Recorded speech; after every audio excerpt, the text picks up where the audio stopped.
Cantierizia di terza corsia, noi confidiamo e stiamo facendo di tutto per aprire il tratto ovviamente fino a Portogruaro entro l'estate. La buona notizia arriva per il versante friulano della 4. I vertici della nuova concessionaria annunciano la tanto attesa apertura del tratto fino a Portogruaro. Ci sarà invece ancora da attendere per il tratto maledetto, anche se un passo avanti c'è con l'appalto dei cavalcavia. Abbiamo già appaltato 10 cavalcavia anche sul tratto da Portogruaro verso Venezia e continueremo su questa strada.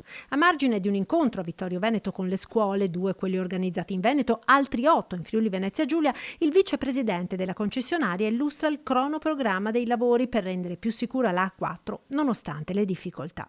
Anche l'aumento dei prezzi non ci ha aiutato e abbiamo dovuto rivedere le coperture del piano finanziario. Questo ovviamente è stato un elemento di difficoltà in più, ma che stiamo affrontando ovviamente con determinazione. Se i dati dei primi mesi del 2024 mostrano una diminuzione degli incidenti del 10% a fronte di un incremento del traffico dell'8%, continua ad essere alta la preoccupazione dei sindaci del Veneto orientale, quelli appunto del cosiddetto tratto maledetto. Il nostro tratto, a differenza di quello friulano che sembra sia pressoché in fase di arrivo, il nostro tratto invece siamo ancora sulle fasi di acquisizione delle aree del sedime della terza corsia, quindi comunque manca ancora tantissimo per vedere la terza corsia realizzata. Come sindaci purtroppo siamo sempre coinvolti perché un mezzo che esce dall'autostrada e che crea danni fuori, appena fuori dall'autostrada, poi i problemi sono sempre del comune